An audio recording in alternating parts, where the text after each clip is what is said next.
Good morning. Fall has begun. The September equinox happened this week. Now days are growing shorter and temperatures are cooling down when you can break out those pumpkin spice lattes.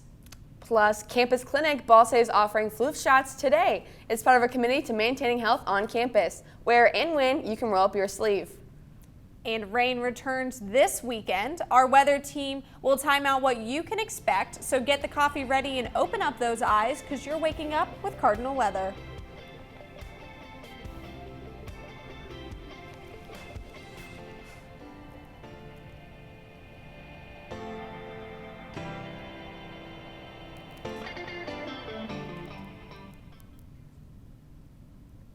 Good Friday morning to you. You're waking up with Cardinal weather. I'm Anna Chalker. And I'm Libby Kleinmeyer. Wednesday was the first day of astronomical fall, and we're starting to see some of those fall weather. It's pretty cool. Yeah. The rain has made it colder. Oh, 10 times. It came out of nowhere. We were so excited for it, and then boom, cold, rain, winds. Yes, but I heard we're getting a warm up. Okay, not too much. No. But Perfect. Let's see. Yeah, hope what we got.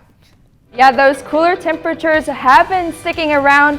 But luckily enough, we will have a warm up and average temperatures for this time of year, and then a little bit of above average temperatures for this time of year. But currently we are sitting in the 40s to 50s, 48 in Indianapolis, 50 degrees here in Muncie. A little bit cooler down in Terre Haute. They're sitting at 43 degrees currently. But we won't warm up quickly throughout the day. We do have a gradual warm up on the way. At 9 a.m. we are sitting at 54 degrees, but then by 1 o'clock around your lunchtime hour we are at 69 degrees, but then finally getting into the 70s around your evening commute. And throughout the show we will be tracking all the sunshine that's going to stick around, so all that rain has pushed out, but then we will be tracking the great football weather for this weekend going into tomorrow, so a great time to be out with your family. And then we will be tracking those warmer and above average temperatures later on in my full forecast. Hope, thank you. Last Saturday marked the 14th annual White River Cleanup. Close to 15 miles of the river was included in the cleanup, from the Indiana American Water Dam to Canoe County in Daleville. Newsleak Indiana's Philip Chaurzet stopped by to see how they kick the trash to the curb. The 14th annual White River Cleanup. The yearly event is staffed by volunteers who flock to Westside Park to clean up the city's waterway. Whether walking along the banks or wading in the water, these water protectors help clean up Muncie's trash. If you're not quite so comfortable with the river, you might just want to be on the trail, or maybe you have less mobility, so you want to stay in the parks. There's lots of ways for people to get involved and make a difference. This year's event held special significance, as it was the first without event founder Tony Cecil. Cecil started cleaning the river before the event was even official, according to her son Nathaniel. So probably more like 17, 18 years that we've been doing this. They've collected over 150,000 pounds of trash out of just this short section of the river. Before the event, volunteers took a brief moment to honor the late founder. So she truly was a water protector for our community, and we miss her dearly today. Event organizers have been happy to find far less trash over the years, thanks in part to the efforts of the cleanup. That doesn't mean it still hasn't had its interesting finds, though.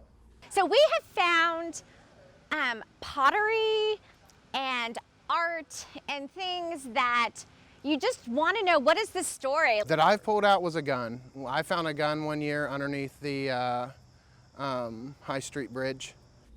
Muncie's cleanup is one of many happening around the region this month as conservationists attempt to keep the water clean. In Muncie, Philip Chaurzet, Newslink, Indiana. If you missed the White River Cleanup, there's another chance to beautify Muncie this weekend. The Whitley Community Council is holding a neighborhood cleanup this weekend. It starts at 8 in the morning and lasts until noon. The cleanup crew will meet at the Boys and Girls Club on 1111 North Penn Street. Lunch will be served at the event, and you can even win prizes for accomplishments like having the most trash bags filled by an individual. Now, like we said earlier, summer is over and fall is here. Wednesday was the fall equinox. That's a day where every place on Earth gets roughly 12 hours of sunlight and 12 hours of darkness. The equinox is the astronomical start of autumn. That doesn't mean fall temperatures aren't here quite yet. Meteorologists also have their own calendar for the season. According to that calendar, fall started a couple weeks ago. Now, Now heading over to Louisiana, Hurricane Ida has come and gone, but communities across the state are still reeling from the damage. Olivia Vidal shared how damage in family cemeteries has led to caskets being unaccounted for. In the small rural community of Ironton, families have lived here for generations. To look now, it just goes through you. Your family that was buried there. My whole family. Yes. Pearl Sylvie looks at the cemetery where her parents were buried, her grandparents, siblings, cousins. It's now destroyed as tombs were swept away in Hurricane Ida's storm surge. Some of the caskets now lying in the yards of her neighbors. It's rough. It's devastated. Her home is also destroyed. It was swept off its foundation, everything inside a total loss. When I left, my house was in good shape. When I returned back, it was in that shape. Like Pearl, Audrey Trufant-Salvant is coping. I'm trying to process all of this, then come the hurricane, so that's just a lot to take in. She buried her brother one day before Hurricane Ida. Now she's grieving the loss of her loved one and the changed landscape of her hometown, all while state officials begin recovering and identifying the displaced caskets. It is heartbreaking. I mean, we've gone through this so many times before, and the only answer to all of this would be levee protection. With the Plaquemines area, the entire West Bank, we're building what we call the New Orleans to Venice project. It's a project that has been going on for years and hopes to bring the levee systems up to federal standards. Ricky Boyette with the Army Corps of Engineers says the levees performed as they were designed to do, but elevation of the land is to blame for the flooding. With the communities such as Ironton and Myrtle Grove, you have a land elevation that ranges from 0 to 3 feet below sea level.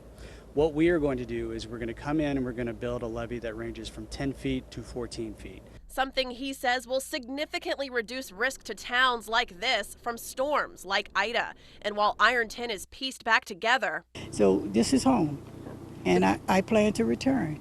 And until the levee is back, I guess we'll live with this. Look like, who knows? The community stays strong.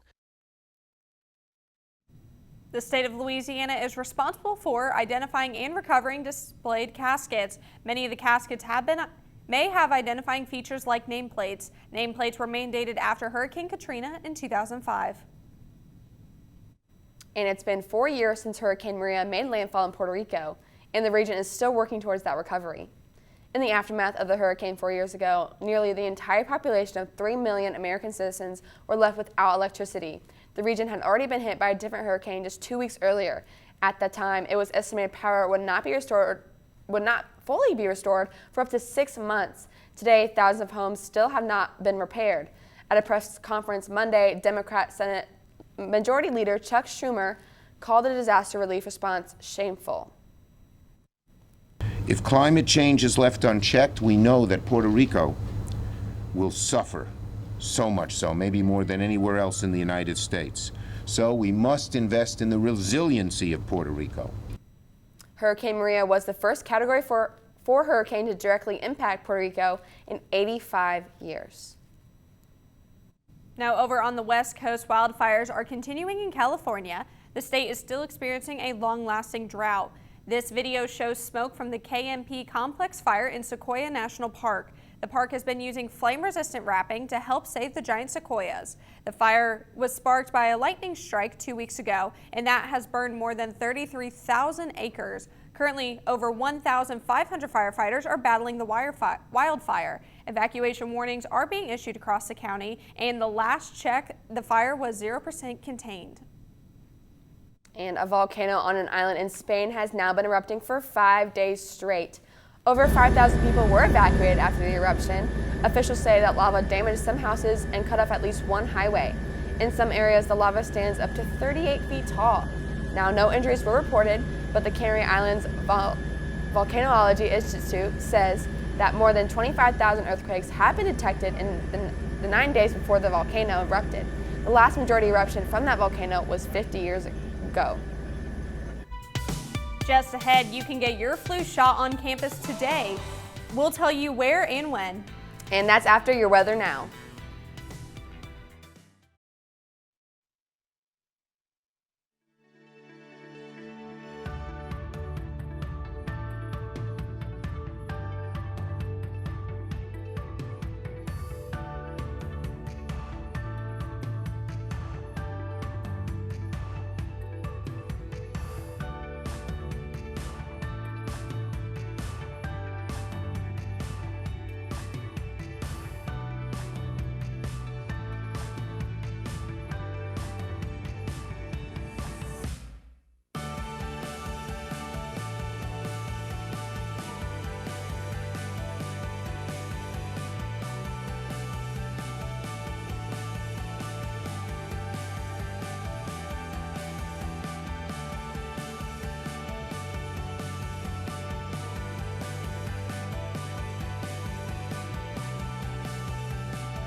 Welcome back. The current time is 8:10 and you're taking a live look outside at the Foundational Science Building. Now it was cold when I woke up this morning, but that was really early. So hopefully it's not that bad now, but you can be inside for this. Today is the last day for Ball State students and faculty to get their flu shot on campus. The Indiana Immunization Coalition is offering several vaccines on campus today. You can get the flu shot, a COVID-19 shot, and other vaccinations at the clinic. It's open from 10 a.m. to 2 p.m. at the basketball courts in the rec center. The vaccines are free, and students are encouraged to register online before attending the clinics. Experts recommend that everyone should get a flu shot before Halloween. The United States is boosting its efforts in fighting the coronavirus across the globe. President Joe Biden announced Wednesday that the U.S. is donating 500 million additional Pfizer vaccines to struggling countries. The doses will ship out in January, and in his announcement, Biden said COVID-19 is an issue for the whole world. This is a global tragedy, and we're not going to solve this crisis with half measures or middle-of-the-road ambitions. We need to go big, and we need to do our part. According to a senior administration official, the U.S. will have donated a total of 1.1 billion vaccines worldwide. And some people may be able to receive a COVID-19 booster shot soon. Pfizer's booster shot got emergency use authorization from the FDA this week. The emergency use authorization only applies to those 65 and older who are at high risk for severe disease. It also applies to people at high risk because of their jobs, such as healthcare workers or teachers. The CDC advisory panel backed the booster shot yesterday. A Pfizer board member said rolling out boosters now will help scientists understand how it will impact other groups. What's going to happen is we'll continue to collect data on this cohort, 65 and over, and other people who are made eligible. And eventually the agency may walk down the authorization to younger age cohorts. For more information on how to get vaccinated, go to ourshot.in.gov. The average hospital bill for COVID-19 patients is $75,000. That's according to a new report from Fair Health, a nonprofit group. The group analyzed insurance claims to figure out how much COVID-19 hospitalizations cost. They found cases that require the use of ventilators or days in an ICU cost even more. Those cases cost on average more than $300,000. Treatment outside of the hospital can also be expensive. Fair Health found insured patients pay on average $1,000 for treatments like lab work or radiology, and uninsured patients pay more than $2,500 on average. And experts are trying to find new ways to help keep kids safe during the pandemic. A research study published this week indicates that regular COVID-19 testing could help schools track more COVID cases. The study found that regular testing found cases that were missed when only symptomatic students were tested. Researchers say conventional reporting methods can fail to identify up to 9 in 10 cases among students and up to 7 in 10 cases among staff. A congressional committee met on Wednesday to talk about the impact of COVID in schools. On children over the past 18 months have been really substantive. It has impacted their mental health, it's impacted their education, and those impacts have not been equitably distributed. Currently, children younger than 12 are not eligible to be vaccinated. Now transitioning to national weather, hoping it's not as cool everywhere else besides here in Indiana. I know, make me really jealous. Yes, but. Rachel, what is going on in the other parts of the country? Fortunately, we are pretty cool throughout most areas throughout the country right now. Currently sitting at 56 degrees in Atlanta, 52 degrees in Minneapolis, and 50 degrees in Billings. Most of these areas are experiencing 50s and upper 40-degree temperatures. And as well as these cool temperatures, we're also experiencing some rain showers throughout the country as well. We have the system moving onto the East Coast. We also have the system moving east of the Dakotas, and we are experiencing these high pressure systems in the south, which is going to give these areas some dry conditions, as well as some high pressure systems in the western part of the country, and they're going to be experiencing those dry conditions as well. Now, these dry conditions are leading to some red flag warnings in the northern Dakotas. We have a red flag warning here in northern South Dakota.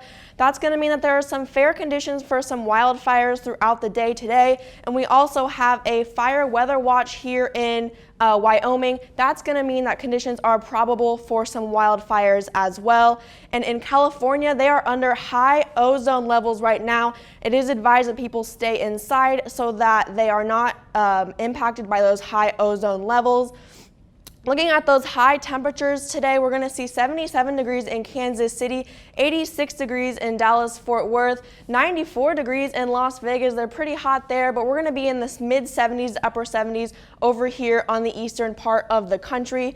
Now, those temperatures are going to stay warm throughout the next 6 to 10 days. The Climate Prediction Center predicts that this area here, most of the country is going to be in the above average temperatures. The western area is going to be in these below average temperatures, but we're going to see those above average temperatures throughout the next week and throughout the next couple of days. I don't know about y'all. It looks like every part of the country is experiencing a different season right now. Yeah. 94 in Las Vegas. That's crazy. I'm kind of glad we're here where we are. I'm glad we're having these cooler temperatures, but I think we're going to warm up kind of, not as much as Las Vegas, but a little more later in the week. Awesome. Great. Thank you, Awesome. Rachel. Thank you. Now, in just a moment, Purdue is introducing a new kind of paint. What records they're setting? That's after a message from Mitz.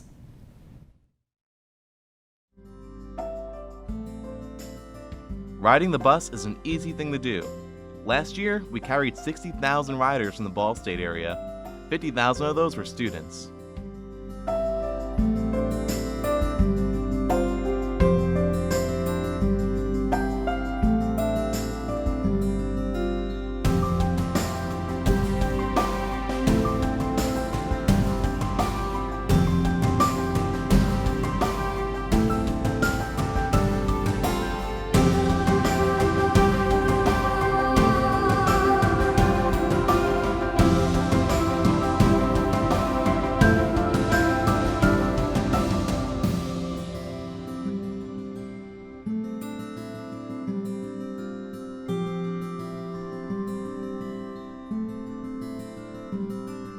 Anywhere you want to go, Mitz will take you there.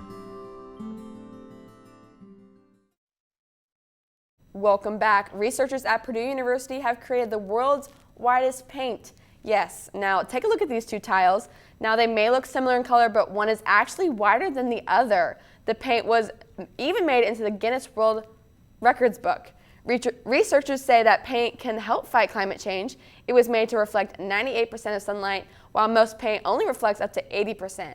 That makes the surface of the paint cooler than its surroundings, so it can work like an air conditioner, which that is just crazy to me. I've never heard paint as an air conditioner. No. Hoping we can get our heaters back up. What is that looking like? You might need your AC for just a little bit longer, but I mean, these temperatures are going to sit on the cooler side, so maybe you can start to turn the heat off or even open up those windows. I know at my apartment I have my windows open and it feels great. We'll go ahead and take a look at those current temperatures, and right now we are sitting on the cooler side this morning, but we will warm up gradually throughout the day. Right now at Muncie, we are sitting at 50 degrees, 48 in Indianapolis, a little bit cooler over there at Terre Haute. They're sitting at 43 degrees, but we have plenty of sunshine going throughout the day, and on radar, we see nothing, and even zooming out across the region, there's not much going on. That's all thanks in part to this high pressure system, bringing us those fair conditions across the region.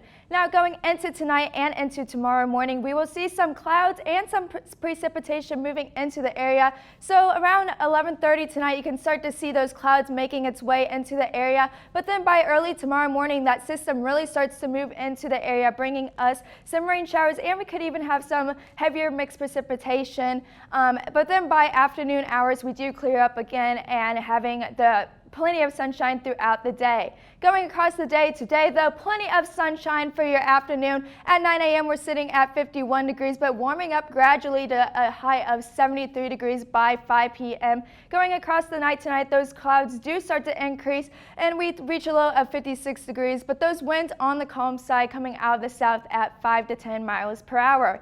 And tomorrow is the second home game of the year for our Ball State Cardinals against Toledo. At 2 p.m., we're under partly sunny skies at 68 degrees. Those winds on the calm side at 5 to 10 miles per hour. And going across the weekend, plenty of sunshine. Again, a high of 70 degrees for tomorrow, and then a high of 74 and plenty of sunshine for your Sunday afternoon. So a great weekend to be out and about with your family for Family Weekend this weekend. And it is the second day of astronomical fall, so we can't help but have our fall meter out. But you might want to stick to that iced pumpkin coffee as it's getting a little bit warmer, but then it's the perfect time to go pumpkin picking. So maybe go out with your family this weekend and go pick up some pumpkins. And then sweater weather, not quite yet, but maybe at night you can have that sweater out and be around the campfire. Going across the 7 days, we will warm up quite nicely, and on Monday we top out at 80 degrees, but plenty of sunshine across the next 7 days, and then those temperatures mostly sticking in the upper 70s. That warm up isn't terrible, not too mad about it. No, I'm kind of like it. I like the 70s. I like a nice sweatshirt, leggings, the whole gist. I'm ready for that sunshine though. That rain was too much for me. I'm enjoying that sunshine. Even though it's still fall, I don't care what the temperature is, I'm still going to be having my pumpkin spice latte. I know. I agree with that. So thank you. Thank and you. in just a moment, a new pet in need of adoption will introduce you to Needy. And that's after Your Weather Now.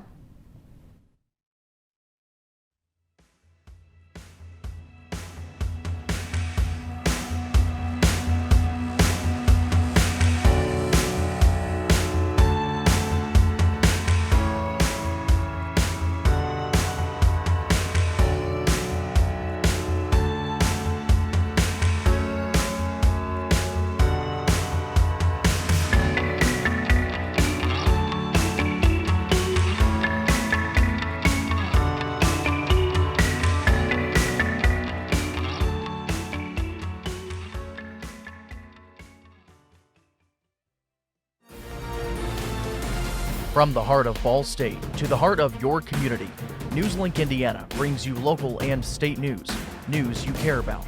We pride ourselves with giving you the most reliable news coverage, stories that affect you, linking you to the community each night on air and online. NewsLink Indiana, bringing news to the heart of your community.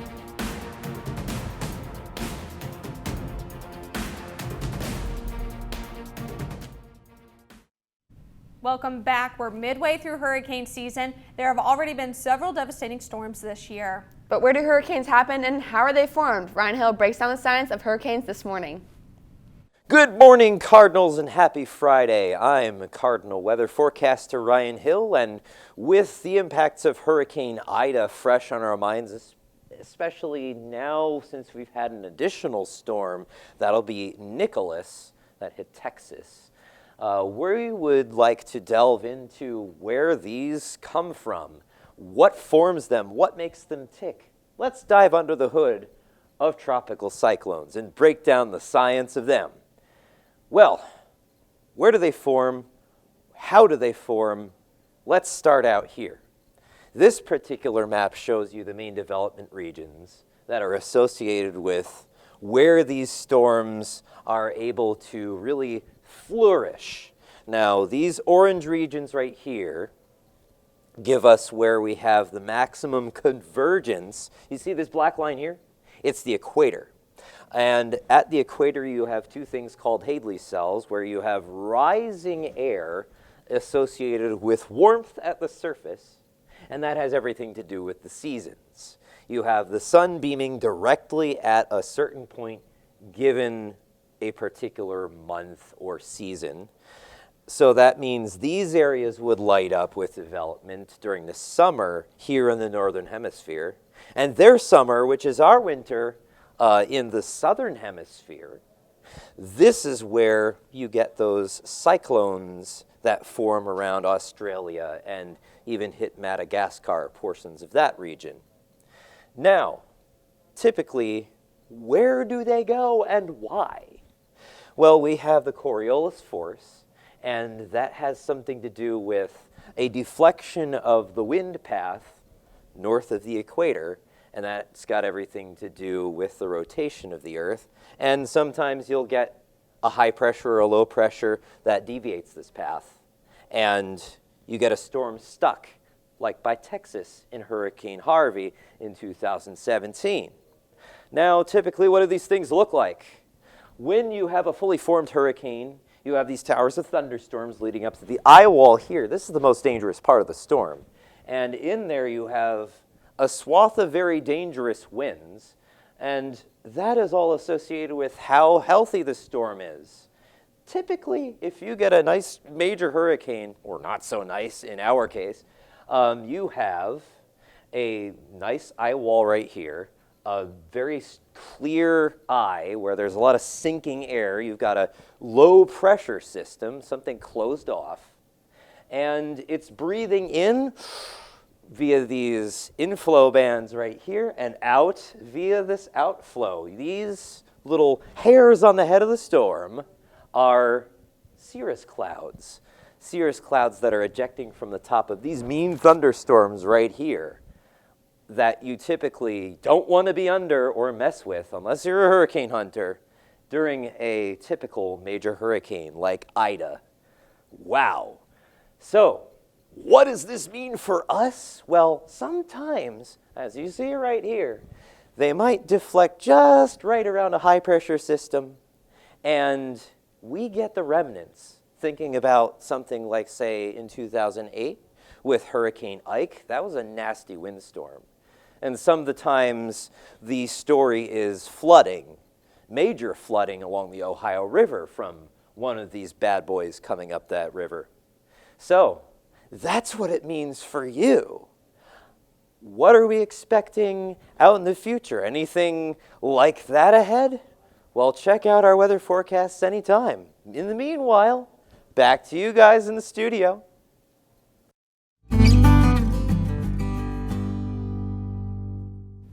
Awesome, thank you, Ryan. Now this week on our Adopt a Paw segment, we're excited to showcase a cat that would make a perfect companion. Let's say hello to Needy. She is 10 years young and absolutely loves being pet. If you're looking for the definition of sweet, Needy is it. Just look at her. Although she has vision issues because of a detached retina, that doesn't stop her from getting as many chin scratches as possible. Her lifelong owner unfortunately passed away, so she's just looking to settle down and sleep on someone's lap. That's so sad. But if you're interested in adopting Needy or any other pet, you can head over to the MACS website at cityofmuncie.com. And speaking of animals, a popular series is returning to Netflix. Now, this is my favorite quarantine show. I don't know about you, but Tiger King is coming back for season 2. The first season of the docuseries told the story of Joe Exotic, who kept some pretty big cats in Oklahoma, and his murder hire for plot against the owner of his rival facility, Carol Baskin. Netflix has not shared if any of the characters from the first season will be featured in the new season. The second season of the series has already been filmed. It is scheduled to be released sometime this year. And today is the last Friday in September, so we're celebrating a special day that Libby has talked about all morning long. Oh my gosh, when I saw this story, I knew we had to do it. It's Save the Koala Day. I love koala bears, like they're so cute. Look at that, isn't he so cute? I can't even. Today's a day to educate the public about the importance of conserving the koala's natural habitat. According to the Australian Koala Foundation, there are less than 100,000 koalas in the wild. In 2012, the Australian government deemed the animals as vulnerable. The koala population is dwindling due to factors like forest destruction and bushfires. Now, if you want to observe Save the Koala Day, you can donate to the conservation group or go see koalas at your local zoo, because I will be doing that. Yes, these temperatures are perfect to go see some koalas. Hope, are we keeping them here? Yeah, and we're going to have a little bit of a warm-up on the way. But luckily for us, we are sitting around average for this time of year. We do have that rain chance rolling in tonight going into tomorrow morning, but then clearing out by the afternoon in time for the football game. Temperatures hovering in the 70s, but reaching 80 degrees on Monday, but plenty of sunshine going into the week. Hope, thank you. That's all for Cardinal Weather this Friday morning. Thanks for joining us. We'll see you next week. You have a great rest of your Friday and a fantastic weekend.